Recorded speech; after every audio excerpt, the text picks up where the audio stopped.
में स्थिति उसकी रहती है। ऐसे श्यामा श्याम में महत्पुरुषों की स्थिति रहती है, जिनका संबंध सिद्ध हो गया है, सहचरी भाव को प्राप्त हो रहे, उनको भजन करने की जरूरत है। अरे उनका रोम रोम प्रियालाल में है, रोम रोम रग रग श्यामा श्याम का दासत्व स्वीकार किए हुए विराजमान। भूरी सखी कह रहे रोम रोम जब रग रग बोले तब कुछ स्वाद नाम को। अपने लोगों की स्थिति क्रियाजन्य है, इसमें बहुत खतरा है, क्योंकि कभी भजन की क्रिया होती, कभी भोग की क्रिया होती, कभी योग की क्रिया होती, कभी वियोग की क्रिया होती। ये बहुत खतरनाक स्थिति। अभी भजन की ये स्थिति ठीक नहीं है, क्योंकि जब कभी प्रतिकूलता आती तो न संबंध दिखाई देता है, न बोध दिखाई देता है, केवल क्रिया थी, क्रिया ये दिखाई देता। आपकी शरणागति एक क्रिया थी, आपका भेष परिवर्तन एक क्रिया था, क्या न संबंध था न बोध था, इसीलिए बात बनती नहीं। अगर संबंध की ही ठसक आ जाए तो बोध होने में देर न लगे। अगर क्रिया भी गुरु आज्ञा के अनुसार होने लगे तो संबंध का अनुभव होने में देर न लगे। चलते तो हम प्रथम सीढ़ी से हैं। नागरी दास जी महाराज बड़ी ठसक से बोल रहे हैं, हमारी सबही बात सुधारी, कृपा करी श्री कुंज बिहाइन और श्री कुंज बिहारी। क्या बोले, राखे अपने वृंदावन में जीठा रूप उजारी। अब हमको क्या चिंता करनी है, हम वृंदावन वासी, चिंतन करना है, चिंता नहीं करनी है। अब जहां हम ये कह देते कि क्या चिंता करनी, बेपरवाह रहो, तो इस बात को तो समझ नहीं पाते और भोगों का चिंतन करके भोगों में उतर गए। ये बेपरवाही है, मूर्खता है। चिंता नहीं करनी, चिंतन करना है, स्वामिनी जी का चिंतन। अपने वृंदावन में हमें रख लिया, सो हमारी सारी बात सुधार दी। जेठा रूप उजारी, नित्य केल आनंद अखंडित, रसिक संग सुखकारी। कलह कलेश न व्यापे ईठा ठोर विस्तृते न्यारी, नागरी दासी जन्म जितायो, बलिहारी बलिहारी, हमारी सब ही बात सुधारी। आपके मन में आता है ये बात? हमारी बात हो गई। आपको कोई अगर पूछे कि आपकी साधना क्या, आपका कल्याण क्या, हमारा सब हो गया क्या? अरे वृंदावन वासी, तुमको अब भी चिंता है कल्याण की? हम वृंदावन वासी अब भी हम पापी हैं? हमारी स्वामिनी जो अब भी हमें किसी के आगे कल्याण की भीख मांगनी पड़ेगी? तुम सोचो अपने विषय में। हम तो ब्याज भरोसे कुंवर की सोवत पा। ये ठसक संबंध तो क्या कभी विस्मरण होगा क्या? नहीं, पर हम इसका दुरुपयोग करें, भोगों में खेलते हो, कहते ब्याज भरोसे कुंवर के सोवत पांव पसार। गलत बात है, गलत बात है। कृपा का अनादर मत कीजिए। मन मानी आचरण, विषय प्रपंच की वार्ता, चिंतन, और कहते हो ब्याज भरोसे कुंवर के। सो कुंवर के भरोसे से कहीं पापाचरण होता है? स्वामिनी का भरोसा हो तुम्हारे हृदय में, तुम्हारे अंदर भोग वासना, अरे कैसी बात करते हो? समस्त लोगों का स्वामी जिनसे कृपा की याचना करता है, उन स्वामिनी की ठसक हृदय में हो, और फिर तुम अशांत, और बात बनी नहीं। समझो अभी ठसक नहीं आई। ये अब क्रियाजन्य जो हमारा भजन है उसको समझिए। ये यद्यपि कहने में तो तीसरे नंबर में है, पर हमारे चलने में पहले नंबर में है। हमारे लिए आखिरी नंबर है बोधजन्य, संबंधजन्य, और फिर ये क्रियाजन्य। पहली सीढ़ी है भजन की अच्छी, क्रियाजन्य भजन। इसमें क्या होता है कि दो प्रकार के साधक होते हैं, एक विरक्त और एक गृहस्थ। दोनों भगवत प्राप्ति की योग्य है। अगर गृहस्थ हैं, ध्यान देना, इसमें भी प्रकार है। वो संसार का कार्य करते हुए प्रधान भाव संसार का रखते हैं और गौड़ भाव भजन का रखते हैं। कि कहा था राधा राधा राधा राधा, पर प्रधानता है कि संसार का कार्य छूटने न पावे, बिगड़ने न पावे, घाटा न होने पावे गृहस्थ में। क्योंकि सारा कार्य रुपये से चलेगा, राधा नाम से थोड़ी चलेगा। ऐसी भावना मूल में उनके बैठी है, उनके हृदय में बात बैठी। क्रिया करूंगा तो धन मिलेगा, धन मिलेगा तो हमारी बात बनेगी। हाँ, थोड़ा मंगल हो जाए, आनंद हो जाए, इसलिए राधा नाम भी लेते रहते हैं। तो उनका गौड़ माने विशेष भाव नहीं है भजन का, संसार का विशेष कार्य कर रहे हैं और बीच बीच में ऐसे गौड़ भाव से नाम स्मरण करते हैं। पूरा भाव है कि हमारा काम ठीक होना चाहिए, इसका लाभ पूरा मिलना चाहिए, ऐसा। और उसमें दूसरे भी भक्त ऐसे होते हैं जो गृहस्थ में, जिनका मुख्य भाव होता है कि भजन न छूटने पावे चाहे सब कुछ नष्ट हो जाए, उन्हीं में प्रवृत्ति मार्ग में। अब वो क्या करते हैं, भजन की मुख्यता रखते हैं और संसार के कार्य को गौड़ रखते हैं, तो उनका कार्य भी सही होता है, क्योंकि भजन हो रहा है तो एकाग्रता है, मुख्यता भजन की है, और उनका परिणाम भी बहुत जोर का मंगल होता है। ये दूसरा अभ्यास वाला बहुत जल्दी संबंध को प्राप्त होगा और फिर संबंध की कृपा से वो बोध को प्राप्त हो जाएगा। ये जो पहला है कि संसार का कार्य प्रमुख मुख्यता रखते हुए कभी कभी थोड़ा थोड़ा भजन, ये भी प्रणाम करने योग्य है, पर इनको संबंध में पहुंचने में बहुत समय लगेगा, क्योंकि अपने संबंधों को सुदृढ़ किए हैं संसार में और उनके लाभ का विषय है धन और भोग, इसलिए अभी ये परमार्थ की ऊंचाई पे चढ़ने की योग्यता नहीं लाए। दूसरा जो मुख्य बात उसके हृदय में बैठ गई कि हानि हरिवंश के नाम अंतर परे, लाभ हरिवंश उच्चरत बानी। अगर मुझे 1 घंटे में 5 लाख रुपए मिलते हैं और नाम छूट गया तो 5 लाख किस काम के, क्योंकि हम 5 लाख रुपए से 5 सेकंड भी समय नहीं खरीद सकते जो 1 घंटे समय दिया।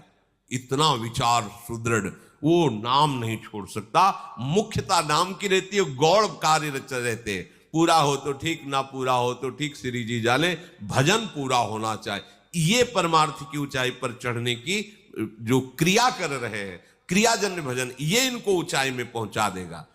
जो विरक्त हैं उनके लिए अब कोई कर्तव्य नहीं है, केवल प्रियालाल का नाम जप करना। ध्यान से सुनिए, उनके लिए कोई कर्तव्य नहीं है। विरक्त का कैसा भजन, भजन क्रिया ये गृहस्थ की बताई गई। विरक्त की भजन क्रिया, प्रिया प्रीतम का प्रतिपल नाम जब, कोई और कर्तव्य नहीं। उनके नाम का कीर्तन, उनकी लीलाओं का गायन, लीलाओं का श्रवण, चिंतन और सेवा, बस इतना जीवन। देखो ना आप कर अपने जीवन में, जो सच्ची भावना से उपासक चल रहे हैं वो इसी पद्धति में है। देखते ही हृदय उनके चरण चूमने को करता है। ऐसा नहीं होता कि बगीचे में कांटे वाले ही फूल होते हैं, कांटे वाले ही वृक्ष होते हैं। बड़े सुंदर सुंदर भगवान का बगीचा है। ऐसे ऐसे साधक है जिनके देखने से विश्राम मिल जाता है। चलो अगर 100 में 10 भी ऐसे हृदय शीतल हो जाता है। हाँ चलो ठीक है, रात दिन भजन में लगे।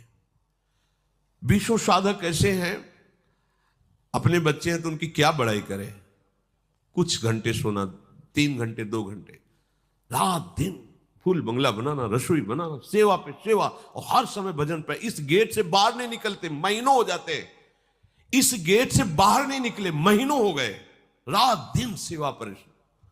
वो भी तो निश्चय करके आए ना भगवत प्राप्ति का। तो हमें लगता है कि हमें शास्त्र संयम के अनुसार चलना चाहिए। अगर हम विरक्त हैं तो हमारा कोई कर्तव्य नहीं, एक ही कर्तव्य है, प्रिया प्रीतम का नाम स्मरण, उनका कीर्तन, उनकी लीला गायन, उनका लीला श्रवण और सेवा। 8 पहर हरि गुरु सेवा में लगे हुए हैं। दूसरा विरक्त के लिए, जैसे गृहस्थ के लिए 2 भाव, ऐसे दूसरा है अब ये सब करते हुए हर समय भाव में रहना। मैं श्री जी की सखी हूं। आत्मस्वरूप करने के लिए ज्ञानी जन उपदेश करते हैं, तुम ऐसा चिंतन करो, शिवोहम शिवोहम, या सोहम सोहम, या अयम आत्मा, या तत्वमसि। ये महावाक्य है। मैं शिव ही हूं, मैं शिव ही, वो शिव मैं ही हूं, वो तत्व मैं ही हूं। अहम ब्रह्मास्मि, अहम ब्रह्मास्मि, मैं ब्रह्म हूं। कहा जाता ना, ऐसे अब ये दूसरा भाव है, मैं प्यारी जी की दासी हूं, मैं प्यारी जी की सखी हूं। ये शरीर तो पोशाक है, मैं प्यारी जी। अंदर से अब बना विरक्त का सही भजन, नाम कीर्तन, लीला गायन, सेवा, और अंदर भाव की ठसक, मैं श्री जी की दासी हूं, मैं श्री जी की सहचरी हूं। ये जैसे वहां अहम ब्रह्मास्मि, तो ब्रह्म स्थित हो जाता है। ऐसा नहीं कि ये व्यर्थ जाता है, ब्रह्म स्थित हो जाता है। ऐसे ही मैं श्री जी की सखी हूं, ये बात जब अंदर चलने लगेगी तो धीरे धीरे स्थूल सूक्ष्म कारण, इन तीनों का विस्मरण होना और अपने स्वरूप का अनुभव होना। गुरु प्रसाद से, आचार्य प्रसाद से ये भजन है विरक्त का। गृहस्थ का क्या? संसार के कार्य करते हुए भगवान का चिंतन करना, प्रियालाल का चिंतन करना, वही प्रभु आदेश कर रहे हैं। तस्मात् सर्वेषु कालेषु मामनुस्मर युद्ध च, कर्तव्य कर्म करो और मेरा। अब हमारे लिए विरक्तों के लिए एक ही कर्तव्य, भजन। तो धिक्कार हमारे जीवन को कि हम 24 घंटे हमको फ्री किया गया है, न खाने की चिंता, न कपड़े की चिंता, न कोई कर्तव्य, न बेटी बेटे के ब्याह की चिंता, केवल श्यामा श्याम का चिंतन करना है, वो भी हम नहीं कर सकते। तो हमारे जैसा कायर क्रूर कौन होगा? विचार करो। श्यामा श्याम ने मुझे सब जगह से मुक्त कर दिया, कोई कर्तव्य नहीं, भजन वो भी तुमने कितने। जैसे सूरदास जी कह रहे हैं, मौसम कौन कुटिल खल कामी, जिन मुख को तन दियो ताको न भजन कियो ऐसो नमक हरामी।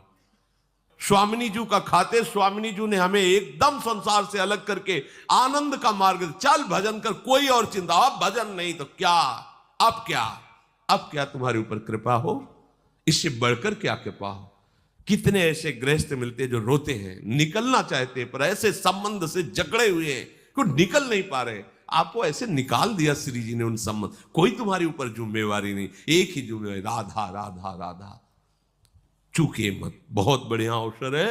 हर परिस्थिति में भजन अगर नहीं हो रहा तो ये ठसक मत भूलना कि हम श्यामा जी के। ध्यान रखना, कल्याण मोक्ष तुम्हारे साथ डोल रहा है। अगर आपका मन विक्षिप्त है तो देखो, एक हवा आई है गुण की, घबराना नहीं कभी। ऐसी परिस्थितियां हजारों बार जीवन में आती है जब ना भगवान प्रिय लगते हैं, ना संसार प्रिय लगता, ना कोई अपना दिखाई देता, ना कुछ, एक अंधकार की स्थिति लगता। अब क्या होगा? कोहरा छा जाता है आंखों के साथ, थोड़ी देर में हवा चली फिर निर्मल। पक्की बात मानो, परमार्थ की जो चढ़ाई पे चढ़ा जाता है वो तो भगवान बचावे, तभी वो चढ़ाई। आप लोग कोई चढ़ाई चढ़ रहे हो, अरे लहरे तरंगे आनंद लियो, पार हो गए तो आप क्या हो? बच्चे हो, बच्चे। श्री हरिवंश प्रताप नाम नौका निज खेवक, भव सागर सुख तरत निकट हरिवंश जो सेवक। चुपचाप साधु बने तो थर्मामीटर डाल दिया जाएगा, फेल हो जाओगे। साधु बहुत कठिन चीज होती। कभी कभी ऐसी स्थिति आई है, ठाकुर जी से लड़ने का मन हुआ है, गुस्सा आई, अपने हृदय की बात कहता, यार गजब हो गया तुम्हारी नौटंकी। ठाकुर जी से गुस्सा आई, ऐसे बल, ऐसे गजब हो गया। तो मतलब गुस्सा हो के बाद जाओ आज से। अब वो आती है, जो आई तो कोई रोक सकता है? नहीं करेंगे सेवा, ये सब लेट गए तमाल की वृक्ष के लिए। ठीक है, तुम करो मनमानी, समर्थ हो कर लो। दो संत थोड़ी देर में आए, दंडोत बाबा। अब संत आए तो भगवंत से तो गुस्सा है, पर संत से थोड़ी गुस्सा, उठे प्रणाम किया। अब उन्होंने शुरू की भगवान को रोना प्रारंभ, अरे प्रभु, हृदय फिर सेवा में पहुंच गए। बड़े लीला बिहारी। ऐसी ऐसी स्थिति आती। अच्छा, आप ये ना समझो कि ये साधकों में ही आती है, सिद्धों में आती है। ग्वारिया बाबा ने कहा, अगर तेरा मेरे बिना काम चल जाता है तो मेरा तेरे बिना चल जाएगा, बहुत दौड़ के चलेगा। नहीं पुकारूंगा तेरे को, नहीं भजूंगा, जा। जो भजन करते माला छीन लेते, मत भजन करो, बहुत निष्ठुर है। 20 साल हो गए, प्यारे प्यारे मेरे यार, कभी झलक भी नहीं देना। इतना गुमान है तुम्हें, बने रहो, नहीं करना भजन। नहीं भोजन करेंगे ना भजन करेंगे। देख ले, अभी भजन नहीं हो रहा है, देखो सामने बात कर, तेरा काम चल जाता है ना मेरे बिना, मेरा भी चल जाएगा, नहीं भजन करे। अरे क्यों माला चलाते हो, जीवन बर्बाद करते हो, नहीं मिलने वाला हो। गुस्सा ठाकुर जी से। शाम हो गई, रमण रेती में पीछे ए सारे ग्वारिया बाबा, लगा कि बहुत तो अमृतमय। देखा कमर में हाथ रखे, पीतांबर धारण किए हुए, यार भाव है ना, सखा भाव। ए सारे ग्वारिया, ये तो मेरा यार है। दौड़ पड़े, प्रेम रुकता थोड़ी, एकदम गले लगा। वो हमने तो नियम लिया था कि बात भी नहीं करेंगे, मिलेंगे भी नहीं, हट दिए। जब तेरा काम मेरे बिना चल जाता है तो आप तेरे से बात नहीं करना, नहीं मिलना। ठाकुर जी पीछे अचला पकड़े थे, ए बाबा तू इतना विकल नहीं हुआ था आज तक मेरे लिए। तू देख जब विकल हुआ मैं रह पाया क्या? हमारा सिद्धांत जब तक मेरे लिए कोई विकल नहीं होता तब तक मैं मिलता नहीं। रुदु सुश्रम राजन कृष्ण दर्शन लालसा तो तासा बाविर भूख छौरी। उसी समय प्रभु एक सेकंड नहीं लगाया। हमारी दुर्दशा ये कि हम भोगों के लिए रोते, प्रियालाल के लिए नहीं।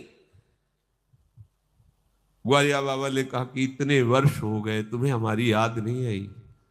तो उन्होंने कहा कि बाबा जो तुम हमें याद करते हो ना, तो मैं ही तुम्हारी याद में बैठा हूं, तुम समझ क्या रहे हो? बोले ये सब ज्ञान के उपदेश नहीं चाहिए, हमें आपका सानिध्य चाहिए। बोले बाबा आज क्षमा करो, जब आप जैसे हम आपके गले लगा लिए बाबा, साथ घूम रहे। कभी कभी ऐसा उपासक के जीवन में आता है, किससे लड़े, कौन उसकी लड़ाई जानेगा? वही जानेगा ना जिससे प्यार किया, उसी से तो लड़ता है। तो हम आपसे भी कहते हैं कभी कभी हमारे ठाकुर से लड़ा भी करो। कैसे लड़ा करो? अब कहां जाऊं, कोई है आपके सिवा दूसरा? ये पीटने वाले पीट पीट के जा रहे हो, हम आपकी शरण में पड़े, आप मुस्कुरा रहे हो। कब तक पिटवाते रहोगे काम क्रोध से? कब तक पिटवाते रहोगे इस माया से? नाथ कम से कम इतना तो हमें ज्ञान दे दो कि आप ही स्वरूप में आते हो, या सहने की सामर्थ्य दे दो। कभी कभी बात किया करो, इनको अच्छा लगता है, ये सुनना चाहते हैं। जैसे पिता